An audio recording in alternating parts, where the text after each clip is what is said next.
नमस्कार, स्वदेश न्यूज के खास प्रोग्राम जनता मांगे जवाब में आप सभी का स्वागत है। मैं हूं आपके साथ राखी। लोकसभा चुनाव के तीसरे चरण में आज 11 राज्यों और केंद्र शासित प्रदेशों के 93 संसदीय क्षेत्रों में मतदान संपन्न हुआ। तीसरे चरण में मतदान वाली सीटों में असम की 4, बिहार की 5, छत्तीसगढ़ की 7, मध्य प्रदेश की 9, महाराष्ट्र की 11, उत्तर प्रदेश की 10 और पश्चिम बंगाल की 4 सीटें शामिल हैं। 2019 में भी जो एक वोटिंग परसेंटेज देखने को मिला था, आपको बता दें कि 93 सीटों पर 66.89% मतदान हुआ था। सबसे ज्यादा 90.66% असम की धुबरी सीट पर हुआ था। वहीं सबसे कम मतदान जो है वो 54.53% मध्य प्रदेश की भिंड जो सीट है वहां पर देखने को मिला था। देखिए, तीसरे चरण में उम्मीद थी कि मतदान का प्रतिशत बढ़ेगा और हुआ भी ऐसा ही। तीसरे चरण में जनता ने बढ़ चढ़कर वोट किया। अब तक 61% मतदान हुआ है। वहीं पहले चरण की बात करेंगे तो पहले चरण में जो वोटिंग परसेंटेज देखने को मिले थे उसमें आपको बता दें कि 66.14। दूसरे चरण में जाइए, 66.71% मतदान हुआ था। आपको बता दें कि 2019 के पहले चरण और दूसरे चरण में क्रमशः 69.43 और 69.17% मतदान हुआ था। माना जा रहा था कि तीसरा चरण सत्ता की तस्वीर बनाने में अहम भूमिका निभाएगा। जिस तरह से अब तक आंकड़े आए हैं, इसमें और इजाफा होने की उम्मीद है। तीसरा चरण दिग्गजों की साख का सवाल भी है। तीसरे चरण में गुजरात की गांधीनगर सीट और महाराष्ट्र की बारामती सीटें ऐसी हैं जो खासी चर्चित मानी गई हैं। देखिए, इन सब के साथ साथ थोड़ा सा मध्य प्रदेश का भी रुख कर लें तो मध्य प्रदेश में भी सीटें ऐसी थी जहां राजा महाराजा निश्चित तौर पर साख का सवाल बना हुआ है। कई सारे फैक्टर्स हैं जो इस पूरे तीसरे चरण में देखने को मिले हैं और इसमें एक सबसे बड़ी बात यह भी होगी कि जो कैंडिडेट सामने हैं, चाहे हम गांधीनगर से बात कर लें, चाहे हम मध्य प्रदेश का रुख कर लें, चाहे हम साउथ की तरफ चले जाएं, तो मुझे लगता है ये बड़ा महत्वपूर्ण तीसरा चरण था जो वाकई में एक बढ़ता हुआ मतदान देखने को मिला है। जो आंकड़े हमने आपको भी बताए हैं 61% के, वो लगातार थोड़ा थोड़ा और लगातार बढ़ रहा है क्योंकि 7 से 8 के बीच के ये आंकड़े जो हमने आपके सामने रखे हैं लगातार अपडेट्स हो रही हैं और उम्मीद है कि ये मतदान प्रतिशत बढ़ेगा। ऐसे में सवाल तो देखिए यही होता है कि तीसरा चरण खत्म है और किसके दावों में दम है।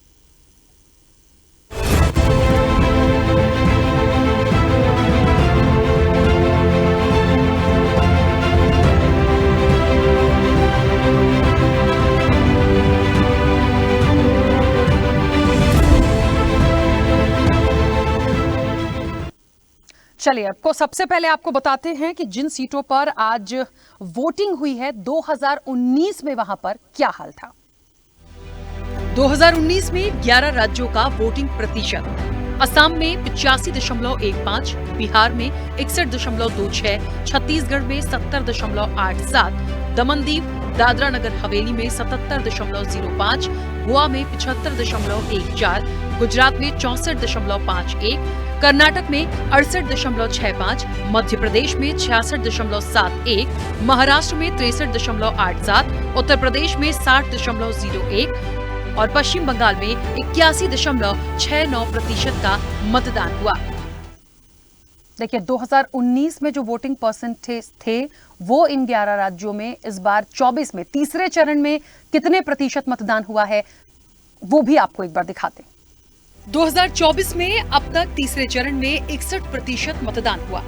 यूपी में 57.08% मतदान हुआ, मध्य प्रदेश में 62.82, छत्तीसगढ़ में 66.94, असम में 75.01, बिहार में 56.55, दादर और नगर हवेली में 65.23, गोवा में 74.07, गुजरात में 56.23, कर्नाटक में 66.85, महाराष्ट्र में 54.04 और पश्चिम बंगाल में 73.93% मतदान हुआ।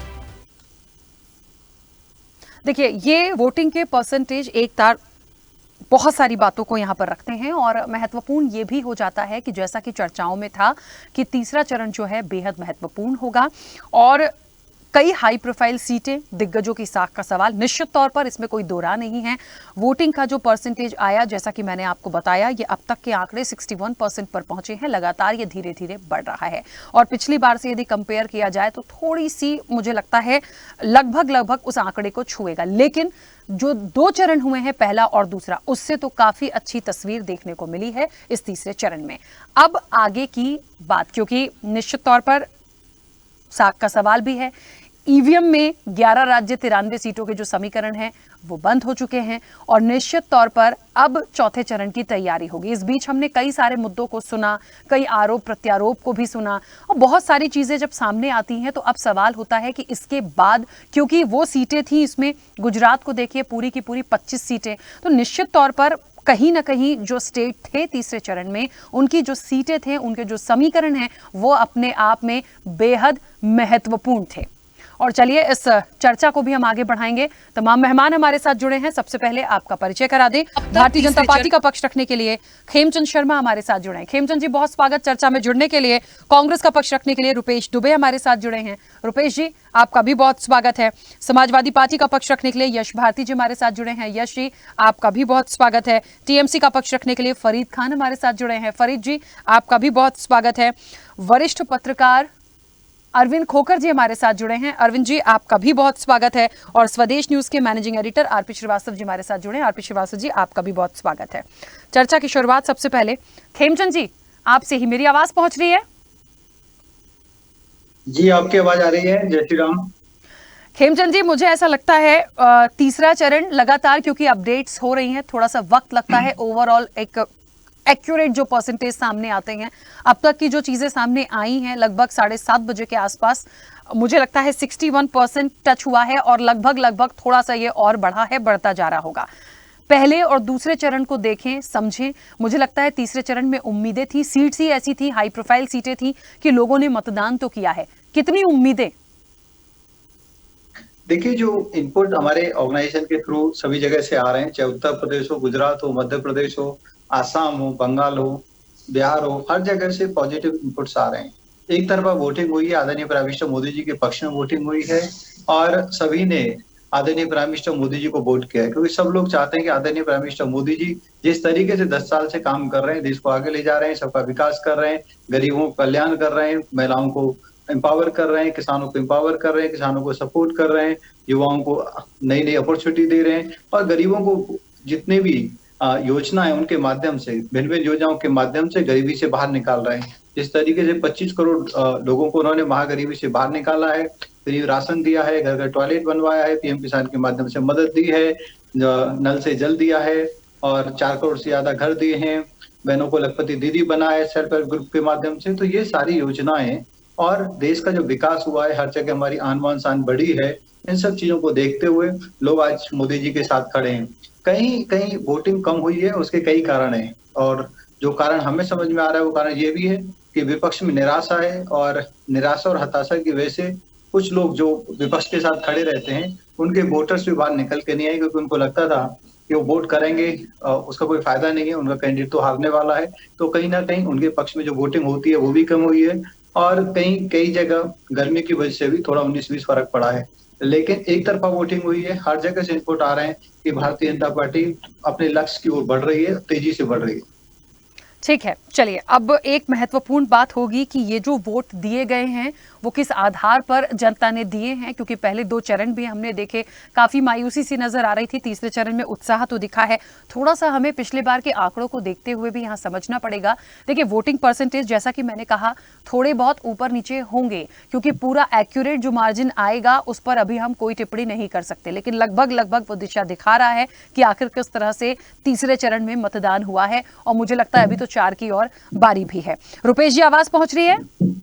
जी रुपेश जी, मुझे लगता है 11 राज्य और 93 सीटें, अपने आप में बेहद महत्वपूर्ण चरण था, क्योंकि 93 सीटें मायने रखती हैं। और स्टेट वाइज भी हम देखें तो चाहे उत्तर प्रदेश हो, चाहे गुजरात हो, चाहे आसाम हो, मध्य प्रदेश हो, बिहार हो, कर्नाटक हो, महाराष्ट्र हो, पश्चिम बंगाल हो, मुझे लगता है ये अपनी जगह तमाम महत्वपूर्ण भूमिका निभाते हैं। जातिगत समीकरण अपनी तरफ, लेकिन मैं यहाँ पर ये आपसे जानना चाहती हूँ कि कांग्रेस को कितनी उम्मीद है या इंडिया गठबंधन को कितनी उम्मीद है इस वोटिंग परसेंटेज से, इस तीसरे चरण की उन सीटों से। दूसरी सबसे बड़ी बात, एक ये भी सवाल मेरा होगा कि मुद्दों पे वोट हुआ या फिर कुछ और दिखा रहे हैं ये परसेंटेज, क्योंकि बीजेपी कह रही है एक तरफा वोटिंग मोदी जी के लिए हुई।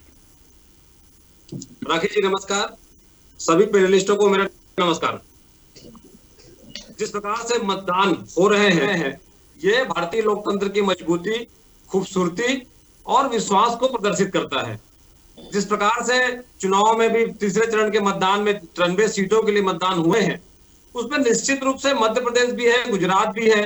उन सीटों पर जहां भाजपा की स्थिति तमाम सर्वे में अभी बताया जा रहा है कि वहां जितनी भाजपा पिछले 2019 के चुनाव में लोकसभा सीटें पाई थी, उससे आधा भी सीटें पाने की स्थिति में भाजपा नहीं है। जिस प्रकार से 10 साल में भाजपा के राज में देश की जनता ने महंगाई, बेरोजगारी और तमाम तरह की तकलीफें झेली हैं, उससे स्पष्ट रूप से परिलक्षित हो रहा है। साथ ही साथ जिस प्रकार से महिलाओं पर अत्याचार के मामले बढ़े, एनसीआरबी की रिपोर्ट में प्रत्येक घंटे में 51 रिपोर्टें दर्ज हुई थी, तो महिलाएं ज्यादातर मतदान कर रही हैं। इसका मतलब यह है कि भाजपा की सरकार जो 10 साल से है उसे उखाड़ फेंकने के लिए जनता संकल्पित होकर के भीषण गर्मी में और छत्तीसगढ़ में जिस प्रकार से वर्षा होने के बाद भी आम मतदाता मतदान करने गए हैं, ये सरकार के विरोध में और भाजपा सरकार को उखाड़ फेंकने के लिए संकल्पित मन से जनता वोट दे रही है। चलिए ठीक है यशी, मुझे लगता है उत्तर प्रदेश की भी मैं बात करूं, और सबसे बड़ी बात सारे ही स्टेट को लेके यदि आज हम चले तो जो वोटिंग का परसेंटेज आया है वो निश्चित तौर पर पिछले बार से कंपेयर यदि हम करें नियर टच करता है, क्योंकि यदि 70 प्लस जाता है दैट मीन्स कि बहुत अच्छी चीज़ें हैं। मैं ये नहीं कह रही हूँ कि यदि 60-65 के नियर भी गया या 68 भी गया तो वो बुरा है, ठीक है, लेकिन थोड़ा सा हमें ये पिछली बार से इस बार के आंकड़ों को बिठाना होगा, क्योंकि बीजेपी की ये लाइन बिल्कुल फिक्स है कि एक तरफा वोटिंग है, हमारे पक्ष में वोटिंग है, पीएम मोदी के लिए वोटिंग है, लेकिन पहले दूसरे चरण में क्या ये वोटिंग नहीं थी? तो समाजवादी पार्टी इस तीसरे चरण को या गठबंधन इस तीसरे चरण को किस तरह से लेता? मैं अगर बात करूं मध्य प्रदेश के संदर्भ में, अभी 3-4 महीने पहले विधानसभा चुनाव हुए हैं, आप उससे तुलना कर दीजिए, सब साफ हो जाएगा कि वर्तमान की डबल इंजन की सरकार, ट्रिपल इंजन की सरकार, जो इनकी शब्दावली रहती है उस पर जनता विश्वास नहीं दिखा रही है। महिलाओं का मत प्रतिशत जो विधानसभा चुनाव में था और जो अभी मध्य प्रदेश की लोकसभा चुनाव में हो रहा है, वो आपको बड़ा अंतर दिखेगा। तो दिखता है कि महिलाएं दूर हुई हैं, युवा वर्ग दूर हुआ है। तो महिलाएं क्यों दूर हुई? जिस तरीके से उन्होंने लाडली बहना योजना के नाम से महिलाओं में आशा दिखाई कि हम आपके साथ में हैं, जनता ने भरपूर वोट दिया, महिलाओं ने भरपूर वोट दिया, और उसके बाद भारतीय जनता पार्टी के नेताओं ने तुरंत परिणाम आने के बाद कह दिया कि महिलाओं का कोई योगदान ही नहीं है, लाडली बहना योजना का कोई असर ही नहीं है, वो तो मोदी गारंटी थी। तो वो जो मोदी गारंटी थी, तो ये महिला मतदाताएं जो इस बार कम हुई हैं, ये मोदी गारंटी को चुनौती देते हुए कम हुई हैं कि हम आपकी गारंटी को नहीं मानते हैं। और जो ठगने का काम हुआ है, जो वादा 3000 रुपये देने का था, वो 4 तारीख को, आज 7 तारीख को वोटिंग हुई है, 4 तारीख को पैसा डाला गया उनके अकाउंट में 1250 रुपये। जबकि शिवराज जी ने लगातार विधानसभा चुनाव में स्लैब बताए थे कि पहले 1000 रुपये, फिर 1250, फिर 1500, 1750, 2000, और मेरी बहनों में आपको 3000 रुपये तक दूंगा। तो कब दूंगा वो बात हो ही नहीं रही है, और शिवराज जी को ही बदल दिया जिन्होंने वादा किया था। लेकिन बिना रणनीति, बिना योजना के केवल घोषणा कर देते हैं। उसका खामियाजा मध्य प्रदेश को क्या भुगतना पड़ रहा है कि लगभग हर महीने कर्जा ले रहे हैं, और अब केंद्र सरकार ने मना कर दिया है कि अब आपको कर्जा नहीं देंगे। मध्य प्रदेश की स्थिति है, इससे आप पूरे देश का स्थान समझ सकते हैं। स्थिति यह हो गई है कि नगर निगम को अपने कर्मचारियों को देने के लिए तनख्वाह नहीं है, मनरेगा के मजदूरों को तनख्वाह नहीं मिल रही, आंगनबाड़ी के कार्यकर्ताओं को तनख्वाह नहीं मिल रही, और अन्य ऐसे विभाग हैं जिनमें तनख्वाहें नहीं मिल रही है। क्योंकि ये लाडली बहना योजना जो लाई गई केवल विधानसभा चुनाव में जीतने के लिए आनंद फानंद में लाई गई, कोई तैयारी नहीं की गई। उसी तरीके से ये देश की बात है, केवल घोषणाएं कर रहे हैं लेकिन तैयारी कुछ भी नहीं है। 10 साल तक केवल इन्होंने घोषणाएं करी, हर बार इन्होंने अलग अलग रूप में बदलने का काम किया। 14 में कुछ महंगाई की मार का नारा था, अन्याय अत्याचार का नारा था, काले धन को वापस लाने की बात थी, देश की सीमाएं सुरक्षित करने की बात है, हर पॉइंट पे फेल हुए हैं। जैसे अगर हम देश की सीमाओं की बात करें तो चीन लगातार हमारे देश के अंदर घुस रहा है, लेकिन ये चीन की बात नहीं करें क्योंकि उससे इनको वोट में लाभ नहीं मिलेगा। लाभ किससे मिलेगा? जब पाकिस्तान की बात करेंगे। जितना पाकिस्तान की बात करेंगे उतनी हिंदू मुसलमान की बात होगी। ये दूसरी बातें करेंगे। देखिए, उत्तर प्रदेश के संदर्भ में अगर मैं बात करूं तो एक पूरी जाति को पूरी जाति के अंदर पहले इन्होंने विलन बना दिया, खलनायक की भूमिका में दिखा दिया कि ये जो जाति है ये एक राजनीतिक पार्टी है, उसकी सपोर्टर है, उसके साथ चलती है और बाकी सब पिछड़े वर्ग का, अन्य लोगों का आरक्षण खा जाती है। और मोहन यादव जी को बार बार भेज करके जनहितैषी बताने की कोशिश करते हैं कि नहीं, हम आपकी जाति के संरक्षक करने वाले लोग हैं, हम आपका ख्याल रखेंगे। और हुआ क्या उस जाति के साथ में? मैनपुरी के अंदर माँ बहन की गालियां दी गई, महाराणा प्रताप के झूठे अपमान की बात करते हुए। माँ बहन की गाली देने के साथ साथ में महिला जो डिंपल यादव जी प्रत्याशी हैं उनको माँ बहन की गाली दी गई। तो ये जो महिला हितैषी होने की बात करना, जो सर्व समाज की बात करना, ये सिर्फ ढकोसला, ये जनता समझ रही है, इसीलिए वोट प्रतिशत लगातार कम हो रहा है और मोदी गारंटी पूरी तरीके से फेल है। और भारतीय जनता, एक अंतिम बात, भारतीय जनता पार्टी ने जो बात कही थी कि हम धारा 370 हटाने का जश्न इस तरीके से बनाएंगे कि हर बूथ पे 370 वोट बढ़ाएंगे, तो चुनाव शुरू होते ही पहले चरण में, दूसरे चरण में, तीसरे चरण में ये 370 वोट बढ़ाने में नाकामयाब रहे। यानी भारतीय जनता पार्टी को जनता ने अस्वीकार किया है। इनकी अपील और इनकी कोशिशों को नाकामयाब करते उनको हराने का काम, परिणाम अभी से ही जनता ने दे दिया है। ठीक है फरीद जी, मुझे लगता है पहला चरण हो, दूसरा चरण हो, पश्चिम बंगाल ने तो एक अच्छा वोटिंग परसेंटेज दिया है, ठीक है, लेकिन तीसरे चरण में भी मुझे लगता है, मैं पिछली बार से थोड़ा सा देखूं तो पिछली बार भी 81.69% गया 2019 में,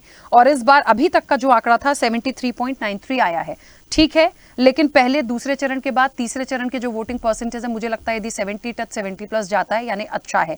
आपने मुझे बहुत अच्छे से याद है, पिछली बार भी कहा था कि पश्चिम बंगाल की जनता बहुत बढ़ चढ़ कर वोट कर रही है, लेकिन अब ये बड़ा सवाल है कि ये तीसरा चरण पश्चिम बंगाल के लिए तो खास तौर पर पहला, दूसरा, तीसरा, तीनों ही चरण महत्वपूर्ण हुए क्योंकि अच्छी वोटिंग यहां पर हर चरण में दिखी है।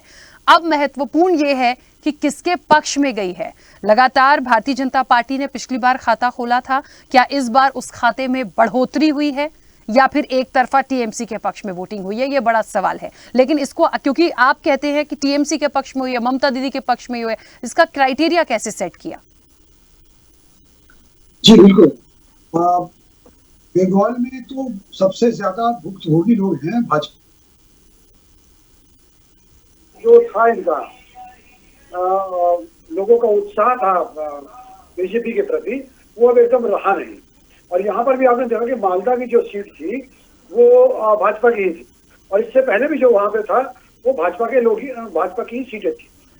तो अब लोगों का उत्साह भाजपा के प्रति या मोदी जी के प्रति जो उनका जो प्रेम था वो खत्म हो चुका है, क्योंकि वो समझ चुके हैं कि ये लोग जो है वो सिर्फ झूठे वादे और छलावे की राजनीति करते हैं। तो बंगाल के लोगों ने तो 2021 में जिस तरह से ठुकराया था, इस बार भी उन लोगों ने ये मन बना लिया है कि अब भाजपा को किसी भी हाल में नहीं रखना है। इसीलिए आपने देखा कि पहले चरण में 3 सीटों की, उसके बाद 3 सीटों की, और आज 4 सीटों की का इलेक्शन हुआ है, और इसमें इन 10 सीटों में 8 सीटें तृणमूल जीतने का काम कर रही है। तो आप ये समझ लीजिए कि भाजपा के लोग, और मैं एक चीज छोटा सा उदाहरण आपको देना चाहूंगा कि मोदी जी आकर यहाँ पर कह रहे हैं कि हमें हमारी 15 सीटें आएंगी, और दूसरे दिन शाह जी जब यहाँ पर आ रहे हैं वो बोल रहे हैं हमारी 30 सीटें आने पूरी तरह से आ रही हैं। तो इन लोगों का खुद आपस में समन्वय या कोऑर्डिनेशन नहीं है। इन्हें ये नहीं मालूम है किससे क्या बोलना है और किसको क्या बनाना है। इन्हें सिर्फ बनाना है तो पब्लिक को बेवकूफ बनाना है, पब्लिक को भ्रम में रखना है। तो बंगाल की जनता बहुत ही समझदार जनता है, बहुत ही संवेदनशील जनता है। बंगाल की जनता समझ चुकी है कि भाजपा से अब कुछ मिलने वाला नहीं है, ये सिर्फ झूठे वादे करने वाले लोग हैं। जिस तरह से दार्जिलिंग की सीट के लिए ये पिछले 2009 से वहां की सीट बराबर जीतते चले आ रहे हैं, लेकिन मैं आपको बता दूं इस बार ये वहां की सीट भी हार रहे हैं। क्यों हार रहे हैं? क्योंकि दार्जिलिंग के लोगों की डिमांड थी कि गोरखालैंड बनाएंगे, जो हमारी सरकार ने बोला नहीं, दार्जिलिंग बंगाल में ही रहेगा, उसको हम अलग नहीं करेंगे। मगर भाजपा ने वहां पर वादा किया कि आप हमारे साथ आइए, हम आपके लिए सोच विचार करेंगे और दार्जिलिंग को अलग करेंगे। तो इन्होंने आज पर उसका कोई भी काम नहीं किया। तो दार्जिलिंग के लोग भी ये समझ चुके हैं, और उसी बहाने पूरे बंगाल के लोग समझ चुके हैं कि ये सिर्फ झूठी पार्टी है, छलावा है, किसी के साथ कोई काम नहीं करते हैं, महिलाओं के सम्मान की बात करते हैं। तो महिलाओं के सम्मान की बात कैसे करते हैं आप जानते हैं? सुबह इन्होंने 15 अगस्त के दिन लाल किला से आवाज उठाई कि महिलाओं का सम्मान करो, और शाम को ही इन्होंने बिल्किस बानो के हत्या बलात्कारियों को किस तरह से छुड़वाने का काम किया है। उसी तरह से रोजाना बंगाल के लोगों की या देश के लोगों महिलाओं को ठीक है किस तरह से फरीद जी, बेइज्जत करते हैं, फरीद जी ठीक है, लेकिन मुझे लगता है किसी एक विषय पे, एक मुद्दे पे चले जाएंगे, चाहे महिलाओं की बात हो तो फिर उससे अछूता कोई भी नहीं रहा। मेरी बात को समझिएगा, बीजेपी ने भी कई ऐसी चीजें हैं जिस पर स्टैंड नहीं लिया, पश्चिम बंगाल से भी कुछ चीजें आई हैं जो अच्छी नहीं थी, इसके अलावा भी देश की राजनीति में महिलाओं को लेके क्या क्या बोला गया, किया गया हुआ है। तो मुझे लगता है सिर्फ उस चीज पर वोटिंग हो रही है नहीं हो रही है उसका कोई फर्क नहीं पड़ता, बहुत सारे फैक्टर्स हैं जो काम करते हैं। इस पर मैं एक बात कहना चाहूंगा कि महिलाओं के साथ भी खिलवाड़ ज्यादा करते हैं, गलतियां कहीं ना कहीं सबकी होती हैं, लेकिन आप देखिए संदेश खाली कांड को जिस तरह से उन्होंने उठाया, 2,000 रुपए देके महिलाओं से जिस तरह के वक्तव्य लिए गए, आज आपने देखा कि एक सिंह कांड में सारा खुलासा हो गया है। ये एक थोड़ा सा अलग डिस्कशन का विषय होगा। फरीद जी ठीक है, मैं दूसरे राउंड में वापस आती हूँ। फरीद जी एक थोड़ा सा अलग विषय हो जाएगा कि उसके अंदर अंदरूनी उसके क्या है। हम अभी सीटों पर हैं, हम तीसरे चरण पर हैं, मैं वापस आऊंगी आपके पास, ठीक है। अरविंद खोखर जी आवाज पहुंच रही है मेरी? जी मिल रही है आपकी आवाज। अरविंद जी तीसरे चरण को किस तरह से देखते हैं? पहले और दूसरे चरण से हम कंपेयर करें, तीसरे चरण में जो वोटिंग हुई है काफी थोड़ा सा राहत लग रही थी कि हाँ, क्योंकि इलेक्शन कमीशन भी बहुत अप्रोच कर रहा था लोगों को कि प्लीज आइए और निकलिए और अपनी सरकार को चुनना है आप लोगों को, तो मुझे लगता है वोट करना चाहिए। तो क्या इस तीसरे चरण को देख रहे हैं कितना महत्वपूर्ण इन सारी सीटों पर जो आज हुआ है, 93 सीटों पर?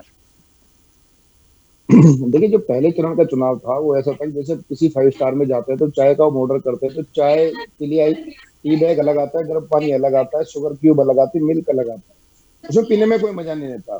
तो पहला चरण गया ऐसा। दूसरे चरण में बीजेपी इतने कामयाबी पा ली कि वो 5 स्टार से जो है ना चाय को एक रेस्टोरेंट में ले आई। और जो तीसरा चरण का जो चुनाव है आज बिल्कुल ढाबे वाली चाय वाली आज स्थिति रही है, कड़क चाय है।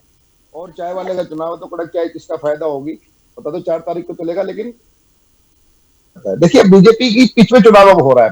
पहला चरण बीजेपी की जो पिच पे नहीं हुआ था, लेकिन जो 2 चरण के चुनाव है लगभग बीजेपी उसमें सफल रही है कि अपने पिच पे उसको चुनाव को ले आया जाए। और आज लालू प्रसाद यादव का जो बयान आया है जिसमें उन्होंने कहा है कि मुसलमानों को आरक्षण होना चाहिए, हालांकि बाद में सफाई आई है, तो निश्चित मान के चलिएगा चौथे फेज की जो वोटिंग होगी, जो परसेंटेज होगा वो इससे भी ज्यादा होगा। और आज की जो वोटिंग परसेंटेज है ये अब तक की जो पिछला जो 2019 का जो लोकसभा चुनाव था, या तो उससे अब तक 5वें तक के आंकड़े अभी तक आए हैं, लेकिन जो फाइनल जो आंकड़े आएंगे पूरी उम्मीद है कि शायद ये उसको पार कर जाएगी 1-2%। और इतनी वोटिंग होना जो सरकार है वर्तमान सरकार के खिलाफ या वर्तमान सरकार के पक्ष में तय है। बीच का चुनाव नहीं है ये बिल्कुल मान करके चलिएगा। जिधर भी वोटिंग हो रही है एक तरफा वोटिंग हो रही है। हालांकि आज की चुनाव से बीजेपी उत्साहित है कि वोटिंग अच्छी हो रही है, लेकिन मध्य प्रदेश जैसे राज्य में अगर वोटिंग परसेंटेज बढ़ता है तो वो विपक्ष के लिए भी अच्छी खबर है और विपक्ष भी अपने लिए उम्मीद उसमें तलाश सकता है, संभावना तलाश सकता है। क्योंकि वहां पे लगातार राज्य में बीजेपी सरकार रही है, केंद्र में बीजेपी सरकार है ही, तो मध्य प्रदेश की वोटिंग परसेंटेज बढ़ना दोनों पक्षों के लिए अपनी गणित लगा सकते हैं। पश्चिम बंगाल का तय है। देखिए जब तक के तीनों फेज में एक चीज और निकल के आई है, जिन एरिया में मुस्लिम डोमिनेशन है, मतलब कि मुस्लिम मतदाता ज्यादा है, वहां पे वोटिंग परसेंटेज आप दूसरे बूथों के मुकाबले ज्यादा है। भाई इनको जागरूकता कहो या किसी और चीज के लिए कहो, तो जो तीसरे फेज की जो वोटिंग है वो कही जा सकती है कि जो उदासीनता थी मतदाताओं में पहले चरण में बेहद उदासीनता दिखी, दूसरे चरण में कम हुई, तीसरे चरण में लगभग अब चुनाव जिसको कहते हैं कि पीछ पे आ गया, कड़क चाय की तरह, ढाबे वाली चाय की तरह छावटी हो रहा है। तो इस चुनाव की बीजेपी धीरे धीरे इसको गर्म करेगी और उम्मीद है कि अगला जो चुनाव जो चरण होगा उसमें वोटिंग परसेंटेज पिछले मुकाबले के ज्यादा और बढ़ेगी। बिल्कुल ठीक है, चलिए वापस आऊंगी। आरपी श्रीवास्तव जी, ये तीसरे चरण को आप किस नजरिए से देखते हैं? क्योंकि कड़क चाय तो अभी अरविंद जी ने कह दी कि वाकई ढाबे वाली कड़क जैसी दिखी वो, निश्चित तौर पर क्योंकि ये जितनी सीटें थी बहुत महत्वपूर्ण थी, कुछ सीटों पे तो पूरी सीटों पे ही इलेक्शन था। और वोटिंग परसेंटेज जो हमारे और आपके सामने आया, ये भी कहीं ना कहीं लग रहा है चौथे चरण में उम्मीद कर रहे हैं कि यहाँ से ये रफ्तार और पकड़ते जाएंगे। देखिए राखी जी, बिल्कुल जो जिस तरह से अरविंद खोखर जी ने कहा कि कड़क चाय, तो इस चुनाव में, ये तीसरे चरण के चुनाव में हमको लगता है कि दोनों सत्ता पक्ष और विपक्ष दोनों जो है वो नीचे उतर के और उस ढाबे की चाय पर शुरू कर दिया अपना कैंपेन। तो वोट परसेंट तो बढ़ा अभी तो नहीं बोल सकते हैं, लेकिन इतना ज़रूर है कि पिछले बार के मुकाबले में बेहतर हुआ है जो 2 चरण में हुआ। अब जब फाइनल आएगा तो कितना हुआ, क्योंकि 66% था, करीब करीब 67% हाँ। पिछली बार चुनाव जो है तीसरे चरण में। तो हमें लगता है कि इस बार जो है कहीं न कहीं पर ये मान के चलते हैं कि उसके बराबर तो हो ही जाएगा। लेकिन पिछले 2 चरण जो है बड़े निराशाजनक रहे, 4-5% वोट घटा। तो निश्चित रूप से कोई भी दल हो, चाहे भारतीय जनता पार्टी हो, एनडीए हो, इंडिया गठबंधन हो, कांग्रेस हो, जो भी हैं, सारे दलों के लिए चिंता का विषय था कि भाई ये वोट परसेंटेज क्यों नहीं। दूसरी सबसे बड़ी बात है, जब मैं थोड़ा चुनाव आयोग के बारे में, चुनाव आयोग भी थोड़ा उदासीन दिखा था, लेकिन अभी जब तीसरा चरण आया और जिस तरह से वोटिंग परसेंटेज घट रहा था, तो चुनाव आयोग के भी साख का सवाल था। और निश्चित रूप से इस बार हमने देखा, पहले तो कभी भी 2 चरणों में देखा तो कहीं चुनाव आयोग इतना एक्टिव नहीं था, क्योंकि पिछले सालों में 2019 में आप देखिए एक स्पेशल कैंपेन थी। आपने एक बात और देखा होगा कि अभी एक बम्पर ड्रा निकल जाएगा, हर जो हीरे की रिंग दे रहे हैं, तमाम चीज़ें, तब मतदाताओं को थोड़ा उत्साहित कर रहे हैं। अब सवाल है कि किसको मिलेगा, क्या मिलेगा, लेकिन मतदाताओं ने इसलिए भी निकल के वोट किया है। मैं अभी भोपाल में बहुत सारी जगहों पर देख रहा था, मतदाता बहुत उत्साहित थे और जाकर के वोट डाल रहे थे। और हमें लगता है कि पिछली बार से ज़्यादा वोट मिलेगा, वोटिंग परसेंटेज होगा। लेकिन फिलहाल अब पूरा सिनेरियो आप देखिए, जिसे मान लीजिए कि किसको फ़ायदा किसको नुकसान होगा। देखिए, फ़ायदे में तो भारतीय जनता पार्टी 2019 में थी, तो नुकसान किसको होगा? अगर वोटिंग परसेंटेज अगर यही ट्रेंड बता रहे हैं, और जैसा अरविंद जी बोल भी रहे थे कि ज़्यादा मतदान होने से फ़ायदा विपक्ष को हो जाता है, ऐसा कुछ कयास लगाया जाता है, मतदाताओं ने निकल के वोट किया है, तो निश्चित रूप से आप देखिए कि यहाँ पर जो विपक्ष थोड़ा बहुत जो खुश हो सकता है, लेकिन ये तो आने वाला परिणाम बताएगा कि 4 जून को कि क्या होगा। फिलहाल राखी जी आप ये देखिएगा कि ये जो चुनाव है अभी का, ये पूरा का पूरा परसेंटेज और सारा चरण देखने के बाद अभी भी मुद्दों पर चुनाव नहीं हो रहा है, अभी मुद्दों से हट के ही चुनाव हो रहा है। हमारे भारतीय जनता पार्टी के प्रवक्ता ने बिल्कुल बड़ी सफाई से पूरे जो है उपलब्धियों को गिनवा दिया, लेकिन लोग मंचों पर नहीं गिनवा रहे हैं। मंच पर कुछ और बातें हो रही हैं। उपलब्धियां हैं, हम इस बात को मानते हैं कि कोई भी 10 साल सरकार अगर चल रही है, पूरे देश की सरकार है, तो बिना उपलब्धि के तो चलेगी नहीं, बिना उपलब्धि के तो चल नहीं सकती है। लेकिन इतना तय है कि इन सारी चीज़ों का बखान होना चाहिए, जनता के बीच में जाना चाहिए। अब रुझान किधर है ये तो नहीं बताया जा सकता है, लेकिन फिलहाल ये जो मतदाताओं ने निकल के वोट किया, ये भारतीय जो है लोकतंत्र के लिए एक बड़ा शुभ का संकेत है। और एक तरह से मान के चलते हैं कि मतदाताओं में जागरूकता अब धीरे धीरे आ रही है। अब चौथे चरण में क्या होता है, कितना निकल के लोग बढ़ चढ़ के हिस्सा लेते हैं, ये तो अभी से बता पाना बड़ा मुश्किल है। लेकिन 13 तारीख को जो चुनाव होगा, हमें लगता है कि ढाबे से भी नीचे उतर के लोग अगर जमीन पर जाएंगे और मतदाताओं को उत्साहित करेंगे, तो निश्चित रूप से वोट परसेंटेज बढ़ेगा। बिल्कुल। खेमचंद जी, आवाज पहुंच रही है मेरी? जी, आवाज आ रही है। हाँ जी। खेमचंद जी, आपने जिस तरीके से कई सारे मुद्दों को बताया और आपने ये भी कहा कि भारतीय जनता पार्टी ने 10 साल में जो चीजों को किया, लगातार उनका जो रोड मैप है, जो आगे का विजन है, सारी चीजों को मैं एग्री करती हूँ। चलिए, लेकिन इस वक्त पे तीसरे चरण में आते आते बहुत सारी बातें, बहुत सारे मुद्दे ऐसे आ गए जिसके लिए कहा गया कि हिंदू मुस्लिम किया गया। समझिएगा, ये बात बिल्कुल सच है। लालू प्रसाद यादव ने भी आज जिस तरह का स्टेटमेंट दिया मुस्लिम आरक्षण को लेके, या तो विपक्ष खुद घिर जाएगा या तो फिर पीएम मोदी ने जो बातें कही हैं वो कई सवाल खड़े कर रही हैं, क्योंकि ये आरक्षण वाली जो बात है ये आगे वाले चौथे चरण जो होगा उसमें बहुत प्रभाव डालेगी। ये बात इसलिए मैं आज कह सकती हूं क्योंकि बिहार में भी आज देखिए 5 सीटों पर वोटिंग होनी थी और उनका इस तरफ जो बयान इस वक्त पे स्टेटमेंट आया, ये कहीं ना कहीं बहुत सारी चीजों को बयां कर रहा है। तो क्या इन्हीं चीजों पर चले जाएंगे या जो हम अपने संकल्प पत्र में या बाकी चीजों में लाएं उस पर हम बात करेंगे? राखी जी, सबसे पहले तो मैं आरपी श्रीवास्तव जी का धन्यवाद करना चाहता हूँ। वरिष्ठ है, उन्होंने मेरी प्रशंसा की या बात रखने की प्रशंसा की। लेकिन मैं आपको ये बता दूं, उन्होंने साथ के साथ सवाल भी उठाया कि हम चुनावी मंचों पे ये क्यों नहीं करते। आदरणीय, हमारे जितने भी नेता है 80 to 90% हम अपने कामों की बात करते हैं, हमने क्या किया उसकी बातें करते हैं, हमारे संकल्प पत्र में क्या है हम उसकी बातें करते हैं। 1 करोड़ परिवारों को किस तरीके से हम जीरो बिल के साथ बिजली देंगे, सोलर पैनल उनकी छत पे लगाएंगे, इसकी हम बातें करते हैं। हम बातें करते हैं जिस तरीके से 1 करोड़ बहनों को हम लोगों ने लखपति दीदी बनाया है, वैसे ही 3 करोड़ और बहनों को लखपति दीदी बनाएंगे। हम बातें करते हैं कि युवाओं के लिए हम रिसर्च लैब स्टेब्लिश कर रहे हैं, जहाँ पे वो AI सीखेंगे, रोबोटिक्स सीखेंगे, 5G सीखेंगे, 6G टेक्नोलॉजी जो आ रही है उससे रिलेटेड चीजें सीखेंगे ताकि फ्यूचरिस्टिक जॉब उनको मिल सके। हम बातें करते हैं किस तरीके से हमने इंटरनल एक्सटर्नल सिक्योरिटी को मजबूत किया है। खेमचंद जी, हम ये बातें बात करते हैं आप किस कर रहे तरीके हैं, से ये पीएम मोदी नहीं करते, ये अमित शाह नहीं करते।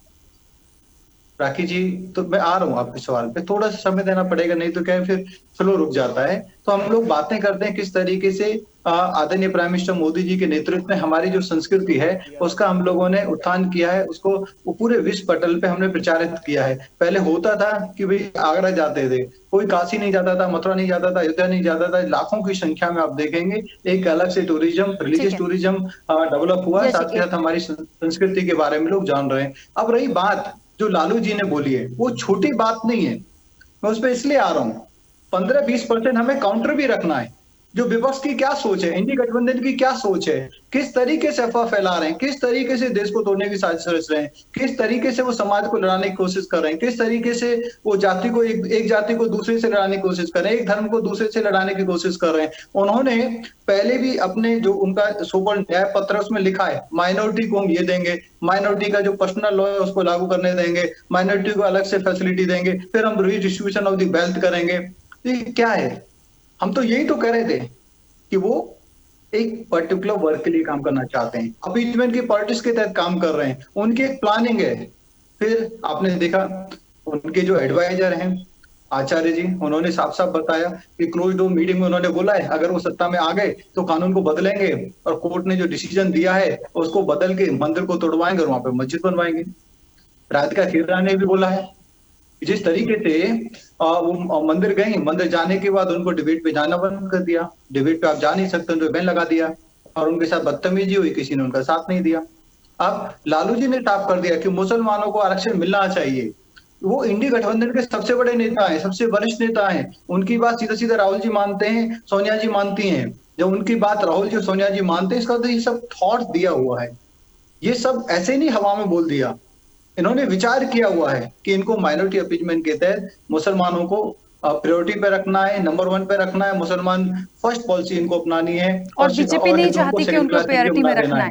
देखिए, मुझे लगता है लगातार मैं सारे चरणों पर जब बात करती हूँ, मुस्लिम वोट बैंक इतना ज्यादा है सब जगह, आप कहीं की भी स्टेट उठा के देख लीजिए, लगातार आप साउथ से लेके मैं यहां तक की बात कर रही हूं, मुस्लिम वोट बैंक कुछ कुछ सीटों पर बहुत प्रभावी है। मुझे ना जाने क्यों ऐसा लगने लगा कि पूरे चरणों में ये मुद्दा खत्म नहीं होने वाला और जब तक इलेक्शन नहीं होगा ये बात होती रहेगी। कोई कहेगा आरक्षण दे दीजिए, कोई कहेगा नहीं दे दीजिए, कोई उसको डिस्ट्रीब्यूट करेगा, इस आधार पे नहीं उस आधार पे कर दीजिए, वोट के बाद सब शांत बैठ जाएंगे, कोई किसी को पूछेगा भी नहीं।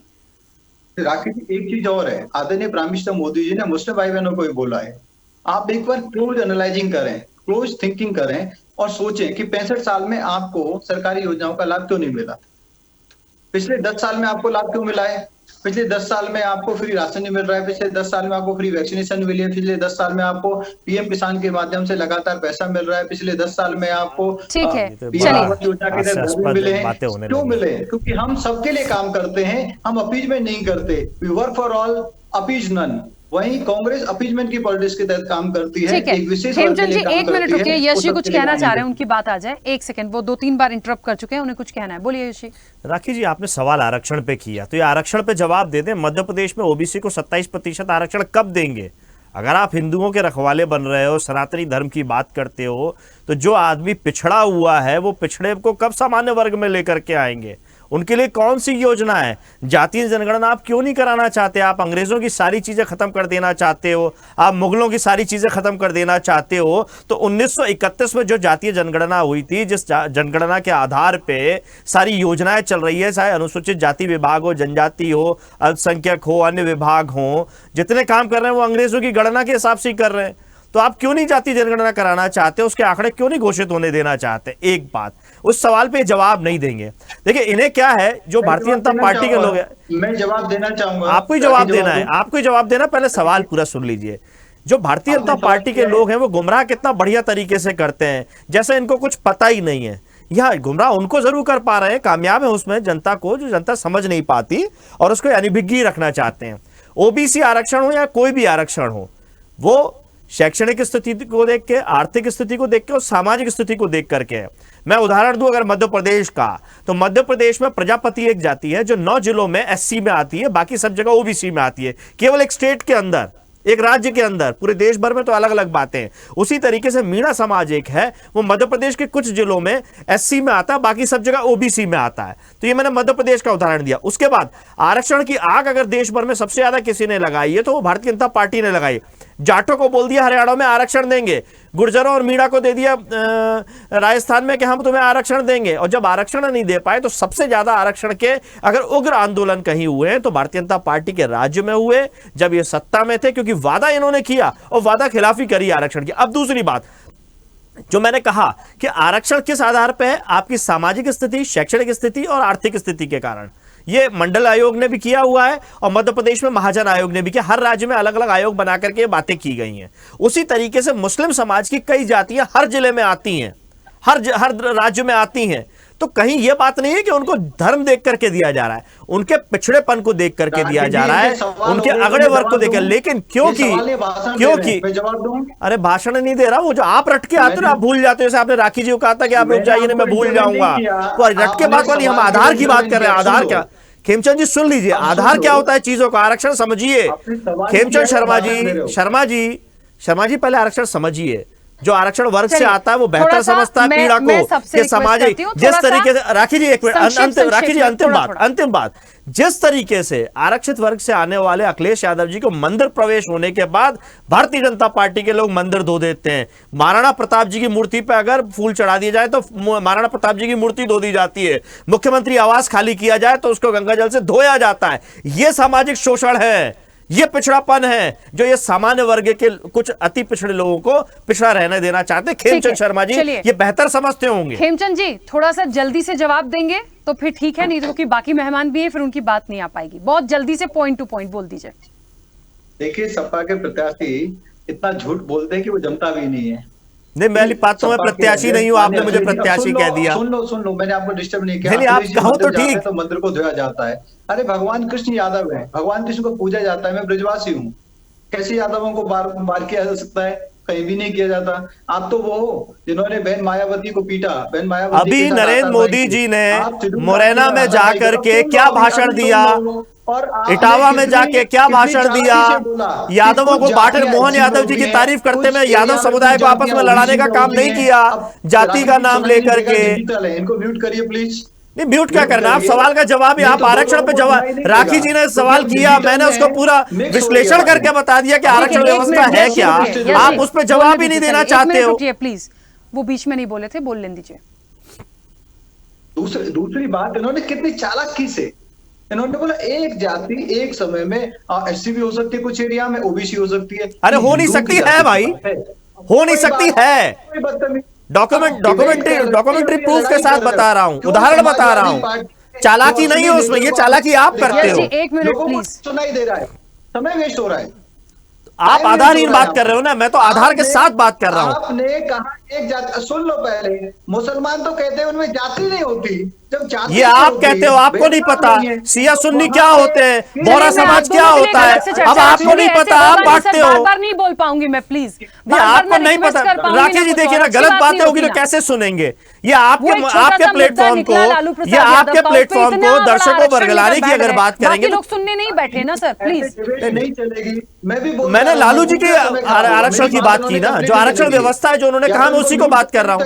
ये उसी पर तर्क करें। ठीक है, यस जी प्लीज। ये चालाक बोल रहे हैं मुझको, जो मैंने आपको बात बताई। क्या प्रजापति जाति को मैंने गलत बताया? क्या मैंने मीणा समाज का उदाहरण गलत बताया? ठीक है खेमचंद जी, एक मिनट वापस आती हूँ प्लीज, एक मिनट वापस आती हूँ।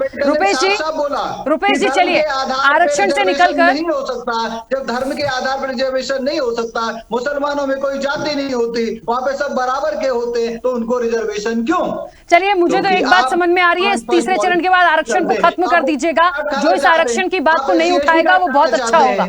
ऐसा हो पाएगा क्या? मैं कोशिश करूंगी और मैं तो रिक्वेस्ट करूंगी कि अच्छी बात है इस तीसरे चरण के बाद आरक्षण की आग ठंडी हो जाए, कोई उस मुद्दे पे बात ही ना करे, अपने दूसरे मुद्दों पे बात कर लीजिए। भ्रष्टाचार है, महंगाई है, बेरोजगारी है, महिलाएं हैं, गरीबी है, किसान है, प्लीज उस पे बात करेंगे। जो एक टैगलाइन लेके चले थे, क्यों आरक्षण को लेके लड़ाई झगड़ा करना है, उसको यदि करना है, हिंदू मुस्लिम करना है तो फिर सारे चरणों में करते रहिए सर, अभी तो 4 चरण है, अपन फिर उस पर बहस कर लेंगे। रुपेश जी अपनी बात रखिएगा। छोटा सा सवाल था क्योंकि समीकरणों पे हम बात कर रहे थे और निश्चित तौर पर आज का तीसरा चरण बेहद महत्वपूर्ण था कांग्रेस के लिए। मैं पिछले बार से अभी जो आंकड़े परसेंटेज देख रही हूं, मुझे लग रहा है वाकई में जो ये तीसरा चरण है 1-2% के करीब ये बढ़ जाएगा, जो अभी तक की चीजें आई हैं सामने। ठीक है, बढ़ता हुआ मतदान पक्ष में है कि विपक्ष के उसमें है, ये एक अलग बात हो गई, 4 जून को तस्वीर साफ होगी। लेकिन फिर भी मैं आपसे जानना चाहती हूं कि जितनी बातें सामने आई हैं इंडिया गठबंधन को लेके और कांग्रेस खुद भी जहां सीधे सीधे फाइट में है, कितनों पे सेंध लगा पाएंगे? क्योंकि समझिएगा मेरे सवाल को, मैं मध्य प्रदेश की बात कर लूं या गुजरात की बात कर लूं, जहां पूरी तरह से एक तरफा कहते हैं ना कि कमल का गढ़ है वो, तो आप वहां पे कितना भेद पाएंगे? मध्य प्रदेश में तक छिंदवाड़ा को छोड़ दीजिए, गुजरात की एक सीट पहले ही जा चुकी है, ठीक है वो भी छोड़िए, लेकिन कम से कम हम 25-24 की तो बात करेंगे। राखी जी देखिए, जिस प्रकार से चुनाव हो रहे हैं, चुनाव में भाजपा पहले ही 143 सीटों में अपनी हार सुनिश्चित कर ली है, इसलिए 400 का नारा देके चल रही है। 400 का नारा संविधान बदलने के बारे में बात करते हैं, और उसके बाद जिस प्रकार से हिंदू मुस्लिम प्रथम चरण के चुनाव में विकास के नाम पर राजनीति कर रहे थे, दूसरे चरण के चुनाव में ये मुद्दों पे थोड़ा बहुत टिके थे, अब तीसरे चरण के चुनाव तक आते आते इनका हिंसात्मक चेहरा और संवैधानिक संस्थाओं का दुरुपयोग और धर्म पर आधारित राजनीति हो गई है, कर्म पे आधारित राजनीति नहीं हुई है। छत्तीसगढ़ के परिप्रेक्ष्य बताना चाहूंगा, छत्तीसगढ़ में तीसरे चरण के चुनाव में 7 सीटों पर मतदान हुआ, ये 7 सीटों में इनकी हार सुनिश्चित दिख रही थी, इसलिए ये बिलासपुर में कांग्रेस प्रत्याशी जहां रुके थे वहां छापा मारने कार्रवाई की गई। बिलासपुर में जिस प्रकार, सरगुजा में जिस प्रकार से हमारी प्रत्याशी थी उसके खिलाफ एक साजिश के चलते ये अपराध दर्ज करने का कुत्सित प्रयास किया गया। और तो और जिस प्रकार से राधिका खेड़ा जी को एक मोहरे के रूप में उपयोग करते हुए इन्होंने जो नारी शक्ति का अपमान करने का काम किया है, भाजपा पूरी तरह से हताशा के कगार पर है। राधिका खेड़ा तो कह रही थी कांग्रेस ने अपमान कर दिया सर, हालांकि विषय नहीं है पर आप बोल रहे हैं तो बोलना पड़ेगा। निश्चित रूप से जिस प्रकार से राधिका खेड़ा जी का बयान समय समय पर आया, विरोधाभासी कथन हुआ और भाजपा प्रवेश करी, इससे ही स्पष्ट हो गया था कि वो भाजपा के इशारों में काम कर रही थी।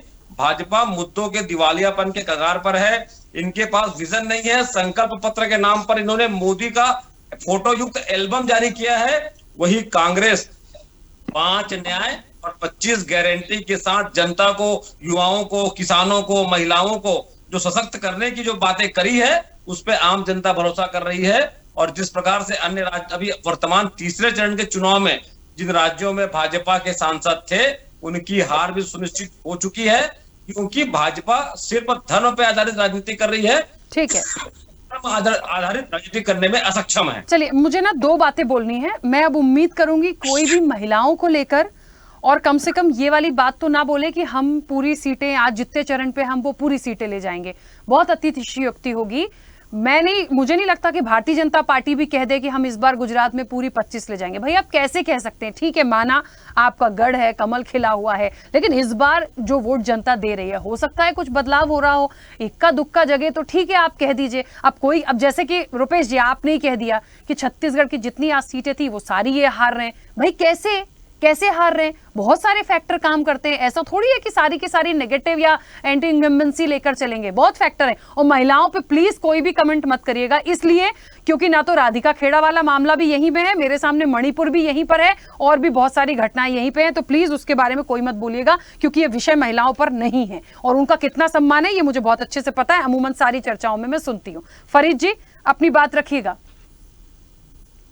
जी बिल्कुल, देखिए भाई साहब हमारे बीजेपी के प्रवक्ता बता रहे थे कि जितनी परेशानी है हिंदुस्तान में भाजपा को वो मुसलमानों से ही है, तो मुसलमानों को ये नहीं मिलना चाहिए। किसने कहा है? अरे फरीद जी गलत बातें मत करो। हमने कभी ये नहीं कहा कि मुसलमानों से हमें परेशानी है। हमने कहा कि जो अपीजमेंट की पॉलिटिक्स विपक्षी है उससे परेशानी है। आप गलत बात और अपनी जो गंदी सोच है उसको मेरे मुंह में डालना बनाना चाहते हैं, अपनी गंदी जब आप सोच को कह रहे हैं तो मैं चुप था। हमने अब तो मुझे बोलने मुसलमानों के दीजिए, काम मेरे किया आपको है, जो बोलना है बोल हमने दीजिएगा। मुसलमानों को ये गलत हक बात दिया है करते जो हैं, यही पंजाब में यहीं पर कांग्रेस आप नहीं लोग दे लोगों को पाई। दबाना हम चाहते हैं। सबके लिए काम आप करते लोगों हैं, को हम अपीजमेंट हिंदुस्तान में नहीं करते, सिर्फ हम मुसलमानों से बस अपीजमेंट प्रॉब्लम नहीं है, करेंगे ठीक और है। अपीजमेंट नहीं करने आप देंगे, मुसलमानों का ये कुछ मत हमारा कीजिए, संकल्प है। मगर देश आप की अपनी महिलाएं, गंदी सोच देश की मेरे मुंह में बच्चियां ना पूछ रही डालें। हैं ठीक है, कि आप खिमचंद जी, लोगों ने एक सुरक्षा मिनट क्या सर, दी? प्लीज। देश का किसान पूछ रहा है, अब आप मेरे जो को सेवादत कोट कर करोगे क्या है, और गलत आप तरीके दुखी से कर देंगे, कोट करोगे तो आपने ये ऐसा मैं क्या चलने कहा? नहीं दूंगा। देश का हमें युवा पूछ रहा है। मुसलमानों से नहीं, रेखा जी, राखी जी, डिबेट में सबसे ज्यादा खेमचंद शर्मा जी को इस समय मिला है, उसके बाद भी उन्हें समय कम पड़ रहा है। बांग्लादेशी और रोहिंग्या मगर को देश की घुसाते जो आम हैं, जनता है, बांग्लादेशी और देश के रोहिंग्या जो को आम पोल्ट्री लोग हैं, देते हैं, उनका हमें तो उससे भला कीजिए। परेशानियों को हम कब नहीं तक चलने झूठ देंगे। बोलते रहिएगा? आप गुजरात मॉडल की बात करते हैं, यही कि आप सामने वाले कैंडिडेट को विथड्रॉ करा लेते हैं, फिर आप धमका के उसको हटा लेते हैं और आप अनडिक्लेयर्ड जीत जाते हैं। अगर लड़े आप जीत जाते हैं, यही आपका गुजरात मॉडल है। ऐसे ही हम देश को चलाना चाहते हैं, ऐसे ही आप देश को जीतना चाहते हैं। अरे साहब, देश ने पूरा विचार बना लिया है कि भाजपा को साफ कर देना है। यही अहंकार, यही अहंकार आप टीवी में बैठ के आप किसी को बोलने नहीं देना चाहते हैं। खिमचंद जी, यही आऊंगी, मैं अहंकार समय आपको दूंगी डुबाएगा। आपको, प्लीज। नमस्कार। ठीक है, अरविंद जी, मुझे लग रहा है कि ये जो अभी मैंने एक रिक्वेस्ट किया था कि आरक्षण वाली बात को तो ना ही निकाला जाए तो बहुत अच्छा है, लेकिन मुझे ये भी पूरी तरह से मैं श्योर हूं, ये देखिएगा पूरे चरण तक ये चीजें आती रहेंगी। मुद्दे हर बार बदलते हैं, बदलते रहेंगे, लेकिन ये मामला ठंडा होता नहीं पड़ रहा, क्योंकि लालू प्रसाद यादव ने एक तो आज ही वोटिंग थी देखिए, और वो बोल गए उस बीच में, तो निश्चित तौर पर एक आग को जन्म तो फिर दे दिया। तो ये क्लियर तो ये लोग कर ले एक दूसरे पर, कौन मुस्लिम है कौन हिंदू है। एक तरफ कह रहे हैं सबका साथ सबका विकास, दूसरी तरफ स्टेटमेंट ऐसे दे देते हैं, तीसरी तरफ विपक्ष अलग नहीं मान रहा। तो क्या इसी मामले पे पूरे इलेक्शन को निपटाएंगे? और ये अच्छी बात नहीं है। देखिए, भारतीय समाज में एक तरह का ढकोसला, चाहे वो मैकाले की शिक्षा पद्धति हो या मुगल शासन का उसका दुष्परिणाम। हम नेगेटिव चीज को भले ही सामने ना बोले, लेकिन नेगेटिव चीज हम लोगों को पसंद आती है। शादी की कहीं बात हो, एक उदाहरण देता हूँ। शादी की आमतौर पर जब बात होती है लड़का लड़की, तो लड़के वाले आमतौर पर कहते हैं हमें दहेज नहीं चाहिए, लेकिन जो देंगे अपनी लड़की को तो आप देंगे ही देंगे। ठीक इसी तरह राजनीति, हम कितनी भी अच्छी बात कर लें, लेकिन जब तक बात इसमें हिंदू मुसलमान की नहीं होगी, बात नहीं बन पाएगी। और देखिए, हिंदू मुसलमान की हो क्यों ना, ये भी एक हमारा जिसको कहते हैं कि ढकोसला है। जिस देश का बंटवारा धर्म के आधार पर हो गया हो, लाखों लोगों का जो जीवन तबाह हो गया हो, परिवार बिछड़ गए हो, उसमें धर्म का मुद्दा बनाना क्या कहाँ तक क्यों गलत है? तो जिस धर्म को लगातार आजादी के बाद से उसको ये बताया गया कि तुम दूसरों से अलग हो, तुम्हारी पहचान अलग है, तुम दूसरों से अलग है, तो उसको अगर धर्म का आधार बनाया, राजनीति का आधार बनाया जा रहा है, तो उसमें तो जनता को फैसला करना चाहिए। और वर्तमान दौर में भारतीय जनता पार्टी से ज्यादा जनमानस की नब्ज को कोई भी पार्टी नहीं पहचानती है। देखिए, 2014 से पहले मुसलमानों के हाथ में वीटो था, जिसको मुस्लिम वोटों का वीटो कहा जाता था। जिसको चाहते थे उसको हरवा देते थे, बीजेपी को जीतने नहीं देते थे। और कल प्रधानमंत्री ने कहा कि मुस्लिम वोटों का जो वीटो था वो खत्म कर दिया गया है। ये बात बिल्कुल क्लियर है, आप इसको अच्छा मानो या बुरा मानो, राजनीति के अंदर धर्म आएगा और धर्म आना भी चाहिए। तो जब राजनीति ही धर्म के आधार पर है, तो क्यों अलग किया जा रहा है, क्यों इसमें ढकोसला है?